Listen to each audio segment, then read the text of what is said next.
નમસ્તે વિદ્યાર્થી મિત્રો. ધોરણ 11 વિષય એકાઉન્ટ ચેપ્ટર નંબર 1 હિસાબી માહિતીના ઉપયોગો.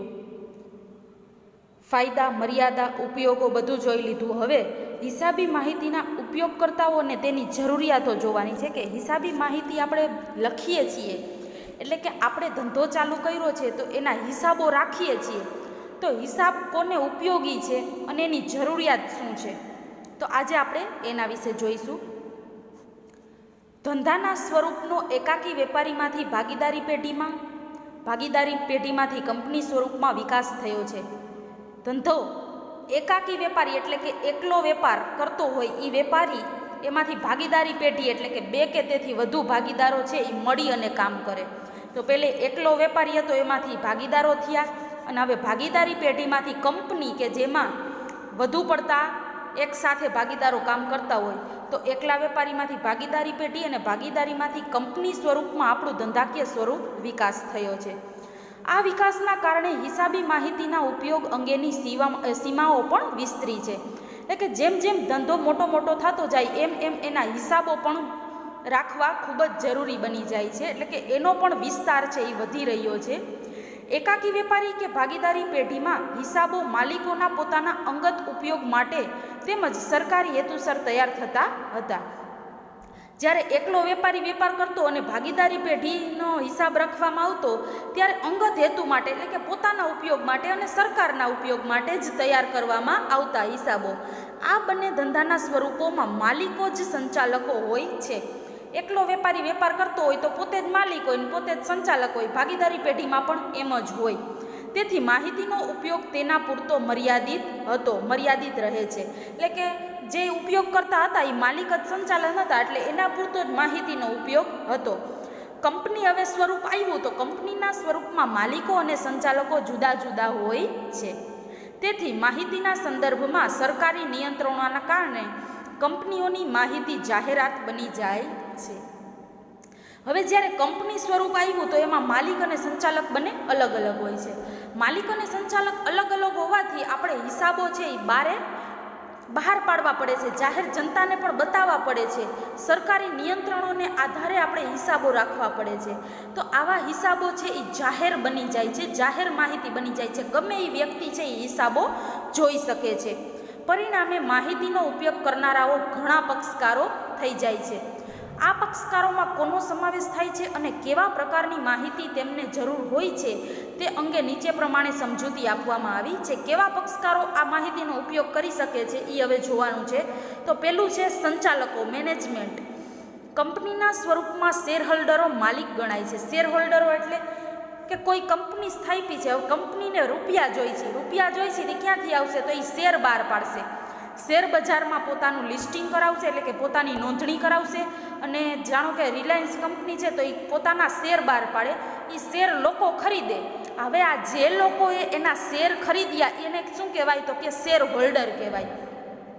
હવે જે લોકોએ શેર ખરીદ્યા એ શેર હોલ્ડરો રિલાયન્સ કંપનીના માલિક નથી કહેવાતા, પણ ટૂંકમાં એનો થોડોક હિસ્સો એમાં હોય છે એટલે એ શેર હોલ્ડરો શું કહેવાય, માલિક ગણાય છે. પણ આખી રિલાયન્સ ઇન્ડસ્ટ્રીઝના માલિક એક શેર હોલ્ડર બની જતા નથી. ટૂંકમાં એનો થોડોક ભાગ એમાં રોકાયેલો છે. અને કંપનીનું બોર્ડ ઓફ ડિરેક્ટર્સ દ્વારા સંચાલન કરવામાં આવે છે. બોર્ડ ઓફ ડિરેક્ટર એટલે કે એમાં 10 સભ્યોનું એક જૂથ હોય એના દ્વારા કંપનીનું સંચાલન કરવામાં આવે છે એટલે એને નામ આપ્યું છે બોર્ડ ઓફ ડિરેક્ટર્સ. તેના દ્વારા લેવામાં આવેલા નીતિ વિષયક નિર્ણયોની અસર હિસાબોમાં પ્રતિબિંબિત થતી હોય છે. હવે એ બોર્ડ ઓફ ડિરેક્ટર દ્વારા સંચાલન દ્વારા જે નિર્ણય લેવામાં આવે છે એ નિર્ણય કેના આધારે હોય છે તો કે હિસાબોને આધારે હોય છે. એટલે હિસાબોમાં એની પ્રતિબિંબ થતું હોય છે. ધંધાના નક્કી કરેલા ઉદ્દેશો તેઓ હાંસલ કરી શક્યા છે કે નહીં તે અંગેની જાણકારી પ્રાપ્ત થાય છે. હિસાબ તૈયાર કરી એટલે એનું કાંઈ કંપનીનું જે ધ્યેય છે એ પાર પાડી શક્યા છે કે નહીં એ અંગેની જાણકારી પ્રાપ્ત થાય છે. તેનું કાર્ય આયોજન અને અંકુશના આધારે નિર્ધારિત ઉદ્દેશોની પ્રાપ્તિ અંગેનું છે. પહેલે તો એને આયોજન કરવાનું અને વ્યક્તિઓ ઉપર, કર્મચારીઓ ઉપર એને અંકુશ રાખવાનું. એના આધારે એની ઉદ્દેશની પ્રાપ્તિ અંગેનું ધ્યેય નક્કી થાય છે. તેઓ આયોજિત અંદાજો અને ખરેખર પરિણામોની સરખામણી કરી અને તફાવત શોધે છે. એને શું આયોજન કરેલું છે એનો અંદાજ કાઢે છે અને ખરેખર એ પરિણામ સુધી પહોંચ્યા કે નહીં એ આયોજન અને એના અંદાજોની સરખામણી કરે છે. જો એમાં કાંઈ તફાવત લાગે તો એ શોધી લે છે અને વિચલનોનું પુનરાવર્તન ન થાય એટલે કે ભૂલો ફરી પાછી ન થાય તે રીતે સુધારાત્મક પગલાં લે છે. જો એની ભૂલ થઈ હોય તો હવે આગળ જતાં એવી ભૂલ ન થાય તે અંગેના સુધારાત્મક પગલાં લે છે. હિસાબો એ સંચાલકો માટે તેમની કાર્યક્ષમતા માપવા અંગેનું આદર્શ સાધન છે. સંચાલકો એ આંતરિક ઉપયોગકર્તા તરીકે વર્ગીકૃત કરી શકાય છે. આમ હિસાબો એ સંચાલકો માટે ખૂબ જ અગત્ય ધરાવે છે. હિસાબો લખવા સંચાલકો માટે ખૂબ જ જરૂરી છે, કેમ કે એનાથી જાણી શકાય છે કે કેટલો ધંધાનો ધ્યેય સિદ્ધ થયો, કેટલો નફો થયો, કેટલો હવે થશે અને શું આપણે સુધારાત્મક પગલાં લેવાના છે. બીજું છે શેર હોલ્ડર્સ. કાયદાકીય જોગવાઈના આધારે કંપનીના સંચાલકોએ નિર્ધારિત સમય મર્યાદામાં તમામ શેરહોલ્ડરોને કંપનીના હિસાબોની પ્રમાણિત નકલ મોકલાવવાની હોય છે. વર્ષ દરમિયાન ધંધામાં ઘણી બધી ખરીદી થાય છે, ઘણો બધો વેચાણ થાય છે, ખર્ચ થાય છે, આવક થાય છે, અણધારી કોઈ પણ આફત આવે છે, ગમે એટલા ખર્ચ છે, નુકસાન છે, આ બધી વર્ષ દરમિયાન ઘણી બધી છે એ વ્યવહારો થતા હોય છે. આવા બધા જ વ્યવહારોની નોંધ છે આપણે હિસાબોમાં રાખવાની હોય છે. હવે આ હિસાબોમાં રાખવાની નોંધ છે એની એક પ્રમાણિત નકલ આપણે કોને આપવાની છે? Share holders. શેર હોલ્ડર્સ એટલે કોણ? તો કે આપણા શેરમાં, આપણી કંપનીમાં જેને નાના હિસ્સામાં રોકાણ કરેલું છે એ બધાઈને આપણે પ્રમાણિત હિસાબોની પ્રમાણિત નકલ મોકલવાની હોય છે. આ હિસાબોની નકલ મેળવી શેર હોલ્ડર્સનો અધિકાર છે અને કંપનીની ફરજ છે. શેર હોલ્ડર્સ હોય એટલે એનો અધિકાર છે કે એ કંપનીનો એક હિસાબ તપાસ કરે, જ્યારે કંપનીની ફરજ બને છે કે શેર હોલ્ડર્સને બધા હિસાબો આપે. શેર હોલ્ડર્સ પ્રકાશિત થયેલ તમામ નાણાકીય અને બિન નાણાકીય વિગતોનું વિશ્લેષણ કરી પોતાના કંપનીમાં રોકાણ અંગેના નિર્ણયની સમીક્ષા કરે છે. પોતે શેર હોલ્ડર્સ છે એ આવા હિસાબો જોશે અને નાણાકીય અને બિન નાણાકીય બંને હિસાબો જોઈ અને પોતે વિશ્લેષણ કરશે કે મેં કંપનીમાં જે રોકાણ કર્યું એ બરોબર છે કે નથી, કે આ કંપનીમાં વધુ શેર રોકવા જેવા છે કે શેર રોક્યા છે એ પણ લઈ લેવા જેવા છે. કંપનીના વિકાસ અંગેની જાણકારી પ્રાપ્ત કરે છે. આ જાણકારી ક્યારે પ્રાપ્ત થશે? તો જ્યારે એ હિસાબ ચકાસણી કરશે ત્યારે. કંપનીના ભવિષ્ય અંગેનો અંદાજ પણ કરી શકે છે. આપણે હિસાબો લખ્યા હોય એ ઉપરથી આપણને જાણકારી મળી જાય છે કે આપણે ભવિષ્યમાં હવે ક્યાં ક્યાં શિખરોને સર કરીશું, ક્યાં ક્યાં સુધી આપણે નફો કરી શકીશું. આ બાબતને આધારે તેઓ નક્કી કરી શકે છે કે કંપનીમાં શેરનું રોકાણ રાખવું કે નહીં. પર્યાવરણની રક્ષા હેતુસર હવે કંપનીઓ ઈમેલ દ્વારા પણ હિસાબો મોકલવાની શરૂઆત કરી છે. એટલે કે કંપનીમાં એક શેરહોલ્ડરને એક નકલ મોકલી તો એ કાગળનો બહુ દુરુપયોગ થાય છે, એટલે કે હવે ઈમેલ દ્વારા કંપનીઓ છે હિસાબો મોકલી દે છે. ત્રીજું છે સંભવિત શેરહોલ્ડર. એટલે કે હવે સંભવિત એટલે કેવા શેરહોલ્ડર? કે જે હવે કંપનીમાં રોકાણ કરશે કે નહીં એવા શેરહોલ્ડર. એટલે કે સંભવિત, હજી એની સંભાવના છે કે કદાચ આ શેરમાં રોકાણ કરી પણ શકે ને ન પણ કરી શકે, એટલે કે સંભવિત. હવે સંભાવના છે કે આ કદાચ આપણા ભવિષ્યના શેરહોલ્ડર બનશે. આ એવા પ્રકારના રોકાણકારનો વર્ગ છે કે જેઓ પોતે કંપનીના શેર ખરીદવાની ઈચ્છા ધરાવતા હોય છે. કંપનીના શેરમાં રોકાણ કર્યા પછી તેમાંથી અપેક્ષિત વળતર મળશે કે કેમ તે અંગે જાણકારી મેળવવાના હેતુસર આ વર્ગ દ્વારા કંપનીના હિસાબી માહિતીનો ઉપયોગ કરવામાં આવે છે. હવે આવા સંભવિત શેરહોલ્ડરો છે એ હિસાબ જોશે કંપનીનો, પછી શેરમાં રોકાણ કરવા જેવું છે કે નહીં એ જોશે, ચકાસણી કરશે ને પછી શેરમાં રોકાણ કરશે. એટલે અત્યારે કેવા શેરહોલ્ડર કહેવાય? સંભવિત. એટલે કે સંભાવના છે કે કદાચ આપણા શેરમાં રોકાણ કરશે. પણ આપણા શેરમાં રોકાણ ક્યારે કરશે? તો કે આપણા હિસાબો ચોક્કસ વ્યવસ્થિત રીતે લખેલા હશે ત્યારે. એટલે કે સંભવિત શેરહોલ્ડરોને પણ આપણા હિસાબો છે એ ઉપયોગી બને છે. ચોથું છે લેણદારો, ક્રેડિટર્સ. લેણદારોમાં ટૂંકા ગાળાના લેણદારો કે જેઓ ધંધાકીય એકમને ઉધાર માલની સગવડ પૂરી પાડે છે તેનો સમાવેશ કરી શકાય છે. લેણદારો ટૂંકા ગાળાના એટલે કે 1 વર્ષની અંદર એના નાણાં ચૂકતે કરવાના હોય એવા, અને 1 વર્ષથી વધુ ચૂકતે કરવાના હોય તો એને કહેવાય લાંબા ગાળાના. 1 વર્ષની અંદર હોય તો કહેવાય ટૂંકા ગાળાના. તો આવા લેણદારો ઉધાર માલની સગવડ પૂરી પાડે છે તેનો સમાવેશ કરી શકાય છે. એ આપણને ઉધાર માલ આપે છે. હવે ઉધાર માલ આપે આપણે કોકને ઉધાર માલ આપીએ તો આપણે એની શું ચકાસણી કરી કે આ ભાઈ પછી મને કેટલા સમયમાં આ વસ્તુ પરત કરી જશે, કેટલા સમયમાં મને વસ્તુના નાણાં પરત કરી જશે. તો આવું બધું આપણે પણ જોઈએ છીએ. તો લેણદારો પણ આપણી કંપનીના હિસાબોમાંથી જોઈ શકે છે કે આ ઉધાર મેં એને માલ આપ્યો તો કેટલા સમય સુધીમાં એ મને પરત પૈસા કરી શકશે. આ ઉપરાંત લાંબા ગાળાના લેણદારોમાં ધિરાણ કરનાર સંસ્થાઓ કે કંપનીના ડિબેન્ચર હોલ્ડરનો સમાવેશ કરી શકાય છે. ડિબેન્ચર પણ શેર જેવા જ છે.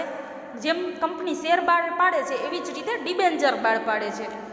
આ બંને પક્ષકારોએ ધંધાકીય એકમ પાસેથી ભવિષ્યમાં પોતાના નાણાં લેવાના થતા હોય છે, મેળવવાના થતા હોય છે.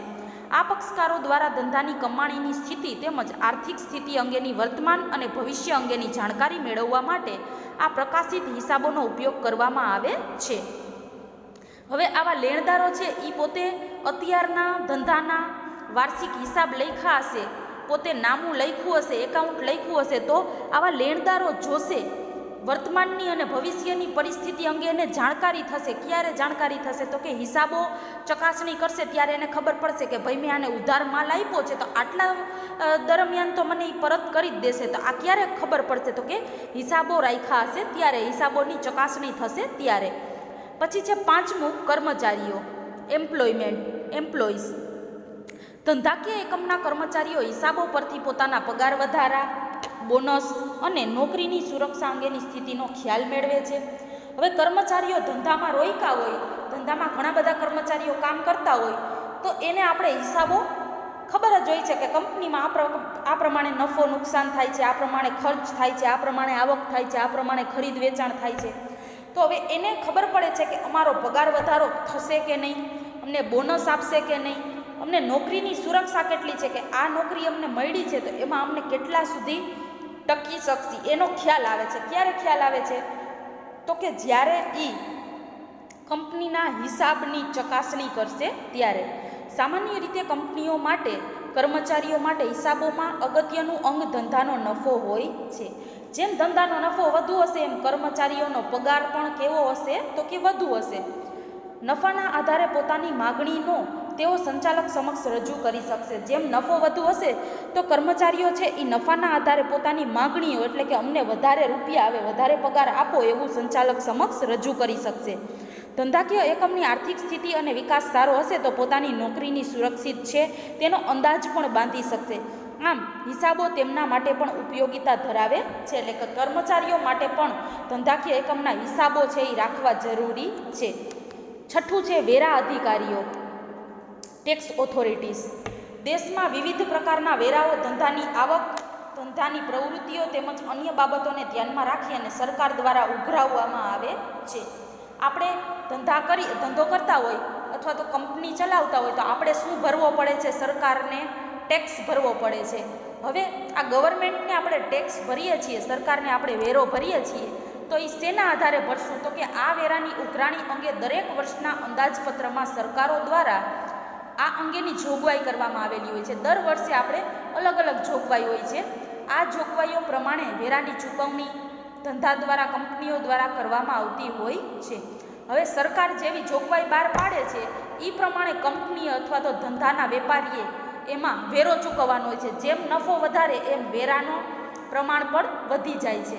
વેરાની ચૂકવણી અંગેની જવાબદારી હિસાબો પરથી તૈયાર થતી હોય છે. હવે વેરો કેટલો ભરવો એ ક્યાંથી આપણને ખબર પડે કે સરકારને ખબર પડે તો કે આપણે હિસાબો રાખ્યા છે કે આ વર્ષ દરમિયાન આને આટલી કમાણી થઈ તો આ કમાણી ઉપર આટલો વેરો આને ભરવો પડે. એટલે કે હિસાબ રાખ્યા હોય તો જ આપણે વેરાની ખબર પડે છે. તૈયાર થયેલા હિસાબો અને ચૂકવવામાં આવેલા વેરાઓ અંદાજપત્રની જોગવાઈઓ પ્રમાણે ચૂકવવામાં આવ્યા છે કે નહીં તે અંગે તપાસ વેરા અધિકારી દ્વારા કરવામાં આવે છે. હવે આપણે વેરો ભરી પછી વેરા અધિકારી એટલે કે ટેક્સ જે લેતો હોય એ અધિકારી છે એ આપણો ટેક્સ જોવે કે આના હિસાબ પ્રમાણે એને વેરો ભર્યો છે કે નહીં. આ વેરાઓ રાજ્ય સરકાર અને કેન્દ્ર સરકાર દ્વારા ઉઘરાવવામાં આવે છે. આમ હિસાબોના ઉપયોગ વેરા અધિકારી દ્વારા પણ કરવામાં આવે છે. વેરો અધિકારી જે હોય એ અધિકારી પણ આપણા વેરાની ચકાસણી કરે છે તો એ શેના આધારે કરે તો કે હિસાબો રાખ્યા હશે ત્યારે કરશે. સાતમું છે ગ્રાહકો, કસ્ટમર્સ. ધંધાકીય એકમના ગ્રાહકોને નફાના સર્જનમાં અગત્યના ભાગ તરીકે ગણી શકાય છે. આજનું બજાર વેચાણનું બજાર નથી પણ ખરીદનારાઓનું બજાર છે. અત્યારે ગ્રાહકનો વર્ગ છે એ વધી ગયો છે. ગ્રાહકની ઘણી બધી જરૂરિયાતો વધી ગઈ છે. ગ્રાહકોની માંગ વધી ગઈ છે. ખરીદનારાઓ એટલે કે એનું જ બજાર થઈ ગયું છે. એ જેવી માંગ કરે છે એવી વસ્તુ વેપારી એને આપતો જાય છે. ખરીદનાર માટે એટલે કે ગ્રાહક માટે નવા કાયદાઓ અમલમાં છે અને તે પોતાની ખરીદેલી વસ્તુના તમામ હક માટે પણ જાગૃત છે. તે પોતે હક ધરાવે છે કે મને વસ્તુ હું જે પ્રમાણે પૈસા ચૂકવું છું એ પ્રમાણેની વસ્તુ મને મળવી જોઈએ. તે વસ્તુ કે સેવાની પડતર અંગે પણ સજાગતા ધરાવે છે. અત્યારે ગ્રાહક વર્ગ છે એ જાગૃત થઈ ગયો છે. એને પોતાના હકની ફરજની બધી જ જાણકારી હોય છે. કંપનીના હિસાબો દ્વારા ગ્રાહક પણ વસ્તુ કે સેવાની પડતર અને કિંમત અંગેનો અંદાજ બાંધી શકે છે. આમ હિસાબો ગ્રાહકો માટે પણ ઉપયોગી બની રહે છે. હવે ગ્રાહકો પણ છે એને ખબર પડી જાય છે કે આ વસ્તુ આટલામાં જ તૈયાર થઈ જાય છે, આટલો વેપારીનો નફો હોય છે ને આટલામાં આપણને પડે છે. હવે ગ્રાહક પણ છેતરાતો નથી. ગ્રાહક 2 જગ્યાએ 3 જગ્યાએ 5 જગ્યાએ પૂછી અને એક જગ્યાએથી વસ્તુ લે છે. એટલે કે ગ્રાહકને પણ આવા હિસાબો છે એ હિસાબો લખ્યા હોય છે એ જરૂરી હોય છે. તો આ બધા હતા જેને હિસાબોની જરૂરિયાત હોય છે એ બધા પક્ષકારો હતા. Thank you.